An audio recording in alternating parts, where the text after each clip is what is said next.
ಓಹೋ ಫ್ರೆಂಡ್ಸ್, ನಾವು ಇದುವರೆಗೆ ತುಂಬಾ ರಿಯಲ್ಮಿ ಸ್ಮಾರ್ಟ್ ಫೋನ್ಸ್ಗಳನ್ನ ಅನ್ಬಾಕ್ಸ್ ಮಾಡಿದ್ವಿ.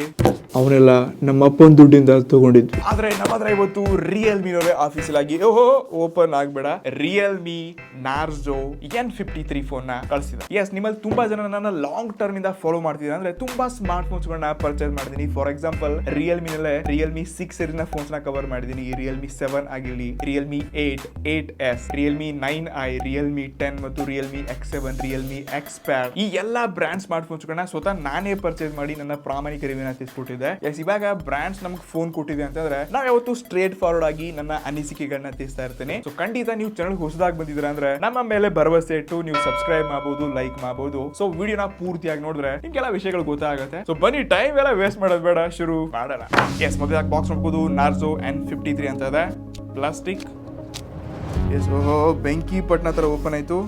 ಬಾಕ್ಸ್ ಒಳಗಡೆ ಮತ್ತೊಂದು box, sim ejector, user manual, transparent case. ಇನ್ನು ಇದು ನಮ್ಮ main phone. O my god. ಅದಕ್ಕೆ ಇದನ್ನ ಪಕ್ಕಗಳನ್ನ, ಇದನ್ನ ಬಿಟ್ರೆ USB to Type-C ಕೇಬಲ್, ಇದನ್ನ ಬಿಟ್ರೆ ಪವರ್ಫುಲ್ 33 ವ್ಯಾಟ್ ನ ಪವರ್ ಅಡಾಪ್ಟರ್. ಅದಕ್ಕೆ ಈ ಎಲ್ಲ ಅಸೆಸರೀಸ್ ನ ಸಾಡಿನ ಅಂತೆ. ಇದು ನಮ್ಮ main phone. O my god.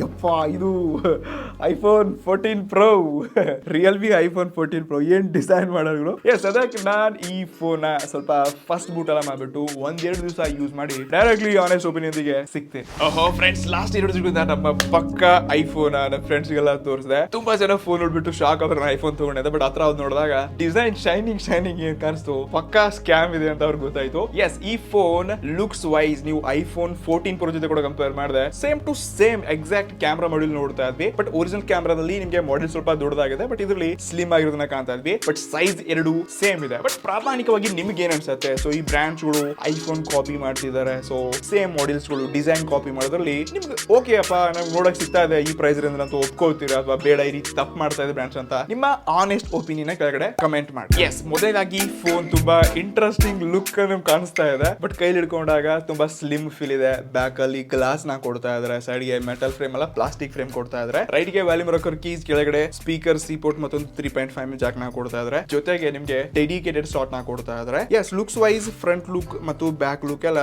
ನಾನು ಪ್ರೈಸ್ ಗೆ ತಕ್ಕ ಹಾಗೆ ಇಲ್ಲಿ ಒಂದು ಬಿಲ್ಡ್ ಕ್ವಾಲಿಟಿ ನೋಡ್ತಾ ಇದ್ದೀನಿ. ಶೈನಿ ಡಿಸೈನ್ ಕೂಡ ಇದೆ. ಸೊ ಡಿಸೈನ್ ಅಲ್ಲಿ ನನಗೆ ಇಂಟ್ರೆಸ್ಟಿಂಗ್ ಅಂತ ಅನಿಸ್ತು. ಬಟ್ ಈ ಏನ್ ಮಾಡೆಲ್ ಇದೆ ಇದು ನನಗೆ ಇಷ್ಟ ಆಗ್ಲಿಲ್ಲ ಈ ಬ್ರ್ಯಾಂಡ್ ಅಲ್ಲಿ. ಆದ್ರೂ ಒಳಗಡೆಯಿಂದ ಹೇಳ್ಬೇಕು ಅಂತಂದ್ರೆ ಒಂದ್ಸರ್ತಿ ಬೆಕ್ಕಿನ ಬಾಡಿಗೆ ನಾಯಿ ಮುಖ ಕೂಡಿಸಿದಂಗಿತ್ತು. ಸೊ ಇದು ನಮ್ಮ ಅನಿಸಿಕೆ. ಇದು ಈ ಫೋನ್ ಡಿಸ್ಪ್ಲೇ 6.72 ಇಂಚಸ್ ಇರುವಂತ HD ಪ್ಲಸ್ ಡಿಸ್ಪ್ಲೇ ಇದೆ. ಅದು ವಾಟರ್ ಡ್ರಾಪ್ ನಾಚ್ ಜೊತೆಗೆ. ನಿಮಗೆ ಗೊತ್ತಿರಬಹುದು, ರೀಸೆಂಟ್ಲಿನೇ ರಿಯಲ್ಮಿನವರು ರಿಯಲ್ಮಿ C55 ಲಾಂಚ್ ಮಾಡಿದ್ರು. ಅದರಲ್ಲಿ ರಿಯಲ್ಮಿ ಕ್ಯಾಪ್ಸುಲ್ ಅಂತ ಒಂದು ಡೈನಾಮಿಕ್ ಐಲ್ಯಾಂಡ್ ಐಫೋನ್ ಫೀಚರ್ ನ ಕೊಟ್ಟಿದ್ರು. ಅಲ್ಲಿ ಕೂಡ ಕಾಪಿ ಅಥವಾ ಸೇಮ್ ಅಂತ ಹೇಳ್ಕೋಬಹುದು. ಬಟ್ ಬಜೆಟ್ ಕ್ಯಾಟಗರಿ ಅದನ್ನ ನೋಡ್ತಾ ಇದ್ವಿ. ಅದೇ ಒಂದು ಇಂಟ್ರೆಸ್ಟಿಂಗ್ ಫೀಚರ್ ಆಯ್ತು. ಬಟ್ ಅದರಲ್ಲಿ ಫುಲ್ HD ಪ್ಲಸ್ ಡಿಸ್ಪ್ಲೇ ಕೊಟ್ಟಿದ್ರು. ಅದ್ರೇನೊಂದು ಹೈಲೈಟ್ ಇತ್ತು. ಸೊ ಅದನ್ನ ನಾವಿಲ್ಲಿ ಕಾಣ್ತಾ ಇಲ್ಲ. ಬೆಸಲ್ ಸ್ಕೇಲ್ ತುಂಬಾ ಚಿಕ್ಕದಾಗಿದೆ, ಲುಕ್ಸ್ ತುಂಬಾ ಚೆನ್ನಾಗಿ ಕಾಣಿಸುತ್ತೆ. ಬಟ್ ಇದರಲ್ಲಿ ಕೇವಲ ನೀವು ಯೂಟ್ಯೂಬ್ ಅಲ್ಲಿ 720p HD ವಿಡಿಯೋಸ್ ನೋಡ್ಕೋಬಹುದು. ಇದರಲ್ಲಿ ಫುಲ್ HD ವಿಡಿಯೋಸ್ ನೋಡಕ್ ಆಗಲ್ಲ. ಅಮೆಝಾನ್ ಅಲ್ಲಿ ಹೈ ಕಂಟೆಂಟ್ ನೋಡಕ್ ಆಗಲ್ಲ. ಬಟ್ ಇದ್ರಂತ ಬ್ರೈಟ್ನೆಸ್ ನಾನು ಔಟ್ಡೋರ್ ಯೂಸ್ ಮಾಡಿದಾಗ ನನಗೆ ಓಕೆ ಅಂತಾನೆ ಅನಿಸ್ತು. ತುಂಬಾ ಬ್ರೈಟರ್ ಆಗಿದೆ, ತುಂಬಾ ಕಲರ್ಫುಲ್ ಇದೆ ಅಂತ ಅನ್ಸಿಲ್ಲ. ಸೊ ಇಲ್ಲಿ ವಿಡಿಯೋ ಎಕ್ಸ್ಪೀರಿಯನ್ಸ್ ಚೆನ್ನಾಗಿತ್ತು. ಇಷ್ಟಲ್ಲದೆ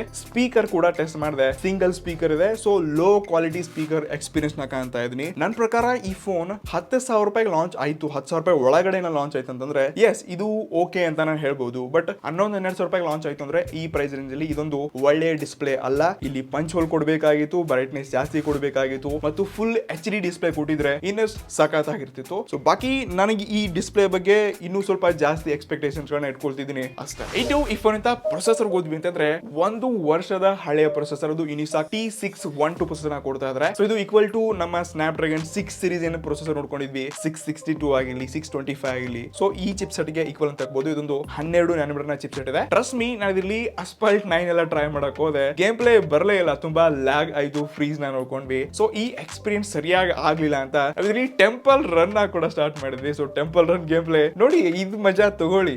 ಎಸ್, ಓಕೆ, ಜಂಪ್ ಸ್ವೈಪ್. ಓ ತುಂಬಾ ಹಳೆ ನೆನಪುಗಳಿದೆ ಇದ್ರ ಗೇಮ್ ಅಲ್ಲಿ. Oh my God. ಸೈಡ್ ನೋಡಿ ಸೈಡ್. ಎಸ್, ಇದ್ರಿಂದ ಗೇಮಿಂಗ್ ಎಕ್ಸ್ಪೀರಿಯನ್ಸ್ ಈ ರೇಂಜ್ ಇರತ್ತೆ ಅನ್ಕೊಂಡಿರಲಿಲ್ಲ. ಸೊ ಇದರಲ್ಲಿ ಚಿಕ್ಕ ಪುಟ್ಟ ಗೇಮ್ಸ್ ಗಳನ್ನ ಒಳ್ಳೆ ರೀತಿಯಲ್ಲಿ ಆಟ ಆಡ್ಕೋಬಹುದು, ಪ್ರೋ ಆಗಬಹುದು. ಇದು ಯಾವಾಗ ಫಸ್ಟ್ ಡೇ ನಾನು ಫೋನ್ ಯೂಸ್ ಮಾಡಕ್ ಸ್ಟಾರ್ಟ್ ಮಾಡಿದೆ, ಎಸ್, ಆಲ್ಮೋಸ್ಟ್ ಎಲ್ಲಾ ರಿಯಲ್ಮಿ ಫೋನ್ಸ್ ಗಳಲ್ಲಿ ಈ ಹಾಟ್ ಆಪ್ಸ್, ಹಾಟ್ ಗೇಮ್ಸ್ ಬರುತ್ತೆ. ಸೊ ಇದನ್ನ ನಾವು ಆಫ್ ಕೂಡ ಮಾಡ್ಕೋಬಹುದು. ಬಟ್ ಬರೀ ಪ್ರೀ ಇನ್ಸ್ಟಾಲ್ಡ್ ಅಪ್ಲಿಕೇಶನ್ ಒಂದಿಗೆ. ಸೊ ಈ ಕಾಂಬಿನೇಷನ್ ಇದೆ. ಇದು ಕಲರ್ OS ನಲ್ಲಿ ಫಿಕ್ಸ್ ಆಗ್ಬೇಕು. ರಿಯಲ್ಮಿ ಇನ್ನಷ್ಟು ಇಲ್ಲಿ ಒಳ್ಳೆ ಕೆಲಸ ಮಾಡಿದ್ರೆ ಚೆನ್ನಾಗಿರುತ್ತೆ ಚೆನ್ನಾಗಿರುತ್ತೆ. ಬಾಕಿ ಔಟ್ ಆಫ್ ಬಾಕ್ಸ್ ಆಂಡ್ರಾಯ್ಡ್ 13 ನೋಡ್ತಾ ಇದ್ವಿ, ಎಕ್ಸ್ಪೀರಿಯನ್ಸ್ ಚೆನ್ನಾಗಿದೆ. ನನ್ನ ಹತ್ರ ಇರೋದು 128GB ಆಪ್ಷನ್ ಇದೆ. ಬಟ್ ಇಲ್ಲಿ ಸ್ಟೋರೇಜ್ ಟೈಪ್ ಹೋದ್ವಿ ಅಂದ್ರೆ UFS 2.2 ಮತ್ತು ಇದರಿಂದ ರ್ಯಾಮ್ ಎಕ್ಸ್ಪೀರಿಯನ್ಸ್ ಯಾವ್ದಿದೆ, ರ್ಯಾಮ್ ಯಾವ್ದಿದೆ ಅಂತ ಎಕ್ಸಾಕ್ಟ್ಲಿ ನನಗೆ ಇನ್ಫಾರ್ಮೇಶನ್ ಇದ್ರ ಬಗ್ಗೆ ಸಿಕ್ಕಿಲ್ಲ. ಮೇ ಬಿ LPDDR ಇರಬಹುದೇನೋ ಗೊತ್ತಿಲ್ಲ. ಬಟ್ ಇದೇ ರ್ಯಾಮ್ ಇದ್ರೆ ಪರ್ಫಾರ್ಮೆನ್ಸ್ ಚೆನ್ನಾಗಿರುತ್ತೆ. ಬಟ್ ಆಪ್ ಓಪನಿಂಗ್ ಪರ್ಫಾರ್ಮೆನ್ಸ್ ಅಲ್ಲಿ ನಾನು ಇದರೊಂದಿಗೆ ಹ್ಯಾಪಿ ಇದೀನಿ. ಇಲ್ಲಿ ಯಾವುದೇ ಕಂಜೂಸಿ ಇಲ್ಲ. ಮತ್ತೊಂದು ಇಂಟ್ರೆಸ್ಟ್ ವಿಷಯ ಅಂದ್ರೆ ಇಲ್ಲಿಂದ ಫಿಂಗರ್ ಪ್ರಿಂಟ್ ತುಂಬಾ ಕ್ವಿಕ್ ಮತ್ತು ಫಾಸ್ಟ್ ಆಗಿ ಅನ್ಲಾಕ್ ಆಗುತ್ತೆ. ನೋಡ್ಕೋಬಹುದು, ಜಸ್ಟ್ ಟಚ್ ಮಾಡಿದ್ರೆ ಇನ್ಸ್ಟೆಂಟ್ಲಿ ಇಲ್ಲಿ ಅನ್ಲಾಕ್ ಆಗುತ್ತೆ. ಬಟ್ ಯಾವಾಗ ನಾನು ಇದನ್ನ ಸ್ಕ್ರೀನ್ ಸ್ವೈಪ್ ಮಾಡಿ ಅನ್ಲಾಕ್ ಮಾಡಕ್ ಹೋಗ್ತೀನಿ, ಸೊ ಇಲ್ಲಿ ನೋಡ್ಕೋಬಹುದು ಸ್ಕ್ರೀನ್ ಸ್ವೈಪ್ ಮಾಡಿದೆ, ತುಂಬಾ ಟೈಮ್ ತಗೊಂಡು ಈ ಪ್ಯಾಟರ್ನ್ ಬರ್ತಾ ಇದೆ. ಆಲ್ಮೋಸ್ಟ್ ಒಂದು 2 ಸೆಕೆಂಡ್ ಆದ್ರೂ ತಗೊಳುತ್ತೆ. ಎಸ್, ನಾನು ಸ್ವೈಪ್ ಮಾಡಿದೆ 1-2. ಸೊ ಈ 1-2 ಸೆಕೆಂಡ್ಸ್ ನಾನು ಟೈಮ್ ತಗೊಂಡು ಆಮೇಲೆ ಇದನ್ನ ಅನ್ಲಾಕ್ ಮಾಡಬೇಕು. ಸೊ ಇದು ಇಷ್ಟೊಂದು ಡಿಲೇ ಏನಕ್ಕೆ ಆಗ್ತಾ ಇದೆ ಗೊತ್ತಿಲ್ಲ. ಬಟ್ ಇದು ಸಾಫ್ಟ್ವೇರ್ ಅಪ್ಡೇಟ್ ಅಲ್ಲಿ ಫಿಕ್ಸ್ ಆಗಬಹುದು. ಇದು ನಮ್ಮ ಫೋನ್ ಇಂದ ಅಸಲಿ ಕ್ಯಾಮ್ರಾ ಟೆಸ್ಟ್ ಮಾಡಕ್ಕೆ ಫುಲ್ ಹೊರಗಡೆ ಸುತ್ತಾಡಿ ತುಂಬಾ ನೇಚರ್ ತುಂಬಾ ಫೋಟೋಸ್ ಗಳನ್ನ ತೆಗೆದಿದ್ದೀನಿ. ಎಸ್, ಇದರಲ್ಲಿ ಡುವಲ್ ರಿಯರ್ ಕ್ಯಾಮ್ರಾ ಇದೆ. ಹೌದೌದು ಗುರು, 3 ತೋರ್ಸವ್ರೆ. ಬಟ್ ಇಲ್ಲಿ ಒಂದು LED ಇದೆ. ಸೊ ಮೇನ್ ಕ್ಯಾಮ್ರಾ ಬಂದ್ಬಿಟ್ಟು 64 ಮೆಗಾ ಪಿಕ್ಸೆಲ್ ಮತ್ತು 2 ಮೆಗಾ ಪಿಕ್ಸೆಲ್ ಮ್ಯಾಕ್ರೋ ಶೂಟರ್ ಅನ್ನು ಕೊಡ್ತಾ ಇದ್ದಾರೆ. ಎಸ್, ನೀವು ಸ್ಕ್ರೀನ್ ಮೇಲೆ ಫೋಟೋಸ್ ಗಳನ್ನ ನೋಡ್ಕೋಬಹುದು. ಸೊ ಇಲ್ಲಿರುವಂತಹ ಪಿಕ್ಚರ್ಸ್ ಗಳು ಡೇ ನಲ್ಲಿ ನ್ಯಾಚುರಲಿ ತೆಗೆದಿದ್ದೇನೆ. ಸೊ ಒಂದು ಒಳ್ಳೆ ಕ್ಲಾರಿಟಿನ ಕೆಲವೊಂದು ಟೈಮ್ ಪಿಕ್ಚರ್ಸ್ ಗಳಲ್ಲಿ ನೋಡಿದ್ದೀನಿ. ಬಟ್ ಯಾವಾಗ ನಾನು ಸ್ಕಿನ್ ಟೋನ್ ಫೇಸ್ ಎಲ್ಲ ಹೋಗ್ತೀವಿ, ಇಲ್ಲಿ ಬೂಸ್ಟ್ ಅಂತ ಅನ್ಸುತ್ತೆ. ಹಿಂದಿನ ಸ್ಯಾಚುರೇಷನ್ ಕಲರ್ಸ್ ನೋಡ್ಕೊಳ್ಳಿ. ಬಟ್ ನಾನು ಸ್ಕಿನ್ ನೋಡ್ಕೊಂಡಾಗ ಸ್ವಲ್ಪ ಬ್ರೈಟರ್ ಮತ್ತು ಓವರ್ ಸ್ಯಾಚುರೇಷನ್ ಅಂತ ಅನ್ಸುತ್ತೆ. ಕೆಲವೊಂದು ಟೈಮ್ ನ್ಯಾಚುರಲ್ ಪಿಕ್ಚರ್ಸ್ ಬರುತ್ತೆ. ಸೊ ಇದು ಸಾಫ್ಟ್ವೇರ್ ಅಪ್ಡೇಟ್ ಅಲ್ಲಿ ಫಿಕ್ಸ್ ಆಗತ್ತೆ ಅಲ್ವಾ ಗೊತ್ತಿಲ್ಲ. ಬಟ್ ನಾನು ಈ ಎಕ್ಸ್ಪೆಕ್ಟೇಷನ್ ಈ ಫೋನ್ ಅಲ್ಲಿ ಇಟ್ಕೊಂಡಿರಲಿಲ್ಲ. ಇನ್ನು ಫ್ರಂಟ್ ಕ್ಯಾಮ್ರಾ ಹೋದ್ವಿ ಅಂತಂದ್ರೆ 8 ಮೆಗಾ ಪಿಕ್ಸೆಲ್ ಸೆಲ್ಫಿ ಶೂಟರ್ ಇದೆ. ಸೊ ಇಲ್ಲಿ ಮಾತ್ರ ಪಿಕ್ಚರ್ಸ್ ಗಳು ತುಂಬಾ ವೈಟರ್ ಕಾಣಿಸುತ್ತೆ. ಬಟ್ ಕೆಲವೊಂದು ಟೈಮ್ ತುಂಬಾ ಚೆನ್ನಾಗಿರುವಂತ ಪಿಕ್ಚರ್ಸ್ ಗಳನ್ನ ಕೂಡ ಕೊಡುತ್ತೆ. ಸ್ಕಿನ್ ಟೋನ್ ಅನ್ನ ಡೀಪ್ ಆಗಿ ಒಂದು ಕ್ಲಾರಿಟಿ ಒಂದಿಗೆ ನೋಡ್ತಾ ಇದ್ವಿ. ಇದು ವಿಡಿಯೋ ಕ್ವಾಲಿಟಿ ಬಂದಿದ್ರೆ ನೀವು ರಿಯರ್ ಕ್ಯಾಮರಾದಿಂದ 1080p 30fps ಶೂಟ್ ಮಾಡ್ಕೋಬಹುದು. ಸೊ ಈ ವಿಡಿಯೋ ಸ್ಯಾಂಪಲ್ ನೋಡ್ಕೊಂಡ್ ಬನ್ನಿ. ಬಿಸಿಲಲ್ಲಿ ವಿಡಿಯೋನ ಶೂಟ್ ಮಾಡ್ತಾ ಇದ್ವಿ, ಚೇಪೆಕಾಯ್ತು ಅಂತ ಫುಲ್ ಎನರ್ಜಿ ಆಗಿ ಶೂಟ್ ಮಾಡ್ತಾ ಇದ್ವಿ. ಸೊ ಇದು 1080p 60fps ಶೂಟ್ ಆಗ್ತವೆ. ಆಡಿಯೋ ಕ್ವಾಲಿಟಿ ಓಕೆ ಇದೆ, ಬಟ್ ಕ್ಲಾರಿಟಿ ಇನ್ನೊಂದು ಸ್ವಲ್ಪ ಚೆನ್ನಾಗಿರ್ಬೇಕಿತ್ತು. ಇನ್ನು ಸೆಲ್ಫಿನಲ್ಲಿ ಕೂಡ ಅಷ್ಟೇ 720p ಅದು 30-60fps ಶೂಟ್ ಮಾಡ್ಕೋಬಹುದು. ಸೊ ಈ ವಿಡಿಯೋ ಕೂಡ ನೋಡಿ. ಇನ್ನು ಈ ವಿಡಿಯೋ ಏನು ನೋಡ್ತಿದ್ರೆ ಇದು ಸೆಲ್ಫಿ ರೆಕಾರ್ಡ್ ಇಂದ ಶೂಟ್ ಆಗ್ತಾ ಇರುವಂತದ್ದು. ಸೊ ಇಲ್ಲಿ ಸ್ಟೆಬಲೈಸೇಷನ್ ಓಕೆ ಇದೆ, ಬಟ್ ಕಲರ್ ಸ್ಯಾಚುರೇಷನ್ ಎಲ್ಲ ಚೆನ್ನಾಗಿ ಮ್ಯಾನೇಜ್ಮೆಂಟ್ ಮಾಡಿದ್ದಾರೆ. ಓಕೆ, ಇದರಲ್ಲಂಥ ಕ್ವಾಲಿಟಿ ಕೂಡ ಚೆನ್ನಾಗಿದೆ. ಬಟ್ ಇಲ್ಲಿ 4K ಎಕ್ಸ್ಪೆಕ್ಟೇಷನ್ಸ್ ಇಟ್ಕೊಂಡಿಲ್ಲ. ಓಕೆ ಅದ. ಒಟ್ಟಾರೆ ನನಗೆ ಈ ಫೋನ್ ಅಂತ ಕ್ಯಾಮ್ರಾ 10,000 ರೂಪಾಯಿ ಒಳಗಡೆ ಈ ಫೋನ್ ಲಾಂಚ್ ಆಯ್ತು ಅಂತಂದ್ರೆ ಎಸ್ ಓಕೆ, ಇದೊಂದು ಒಳ್ಳೆ ಬಜೆಟ್ ಇರುವಂತ ಫೋನ್ ಅಂತ ನೋಡ್ಕೋಬಹುದು. ಬಟ್ 11-12,000 ರೂಪಾಯಿ ಅಂತಂದ್ರೆ ಈ ಫೋನ್ ಅಂತ ಕ್ಯಾಮ್ರಾ ಅಲ್ವೇ ಅಲ್ಲ, ಇಲ್ಲಿ ತುಂಬಾ ಇನ್ನು ಅಪ್ಗ್ರೇಡ್ ಮಾಡಬೇಕಾಗಿತ್ತು ರಿಯಲ್. ಇದು ಕೊನೆಯದಾಗಿ ಈ ಫೋನ್ ಅಂತ ಮತ್ತೊಂದು ಅದ್ಭುತ ಮತ್ತು ನನಗೆ ಇಂಟ್ರೆಸ್ಟಿಂಗ್ ಅಂತ ಫೀಚರ್ ಅಂದ್ರೆ ಇದ್ರಂತ ಬ್ಯಾಟ್ರಿ 5,000 mAh ಬ್ಯಾಟ್ರಿ ಒಂದಿಗೆ 33 ವ್ಯಾಟ್ ನ ಪವರ್ ಅಡಾಪ್ಟರ್ ಕೊಡ್ತಾವ್ರೆ. ಟ್ರಸ್ಟ್ ಮೀ, 10-11,000 ರೂಪಾಯಿಗೆ ಬಂತಪ್ಪ ಅಂತಂದ್ರೆ ಅದ್ಭುತ ಬ್ಯಾಟ್ರಿ ಲೈಫ್ ಹೊಂದಿರುವಂತ ಸ್ಮಾರ್ಟ್ ಫೋನ್. ಸೊ ಇದ್ರಂತ ಚಾರ್ಜಿಂಗ್ ಮತ್ತು ಎಕ್ಸ್ಪೀರಿಯನ್ಸ್ ನಿಜವಾಗ್ಲೂ ಸಖತ್ತಾಗಿದೆ. ಈ ಬಜೆಟ್ ಅಲ್ಲಿ ಯಾರು ಕೊಡ್ತಾ ಇಲ್ಲ 33 ವ್ಯಾಟ್ ನ ಪವರ್ ಅಡಾಪ್ಟರ್. ಸೊ ಖಂಡಿತ ಇಲ್ಲಿ ಒಂದು ಒಳ್ಳೆ ಕೆಲಸ ಮಾಡಿದೆ. ಒಟ್ಟಾರೆ ನಾನು ಈ ಫೋನ್ ಅಲ್ಲಿರುವಂತಹ ಎಲ್ಲಾ ಸ್ಪೆಸಿಫಿಕೇಶನ್ ಮತ್ತು ಡೆಡಿಕೇಟೆಡ್ಲಿ ರಿಯಲ್ಮಿ ಕಡೆಯಿಂದ ನೋಡ್ಕೊಂಡಾಗ ಸೊ ಈ ಫೋನ್ ಎವರೇಜ್ ಯೂಸರ್ಸ್ ಯಾರಿದ್ದಾರೆ ನೋಡಿ, ದಿನಾಲು ಕಾಲ್ಸ್ ಅಲ್ಲಿ ಮಾತಾಡೋದು, ಕೆಲವೊಂದು ಅಪ್ಲಿಕೇಶನ್ಸ್ ಯೂಸ್ ಮಾಡೋದು, ನಾರ್ಮಲ್ ಯೂಸರ್ಸ್ ಇರ್ತಾರಲ್ವಾ, ಸೊ ಅವ್ರಿಗೆ ಬ್ಯಾಟ್ರಿ ಲೈಫ್ ಒಂದಿಗೆ ಒಳ್ಳೆ ಡಿಸೈನ್ ಒಂದಿಗೆ ಸೊ ಈ ಫೋನ್ ನ ರಿಯಲ್ಮಿ ಅವರು ಸಜೆಸ್ಟ್ ಮಾಡ್ತಿದ್ದಾರೆ ಆಫೀಸಲ್ಲಿ. ಅದು ಅವ್ರಿಗೋಸ್ಕರನೇ ಲಾಂಚ್ ಮಾಡಿದ್ರೆ ಅಂತ ಅನ್ಸುತ್ತೆ. ಬಾಕಿ ನೀವು ದಿನಾಲು ತುಂಬಾ ಅಪ್ಲಿಕೇಶನ್ ಯೂಸ್ ಮಾಡ್ತೀರಾ, ಮತ್ತೆ ನಾನು ಗೇಮ್ ಎಲ್ಲ ಆಟ ಆಡ್ತೀನಿ, ಸ್ವಲ್ಪ ಹಾರ್ಡ್ ಆಗಿ ನಾನು ಫೋನ್ ಯೂಸ್ ಮಾಡ್ತೀನಿ ಅಂತಂದ್ರೆ ಖಂಡಿತ ಈ ಫೋನ್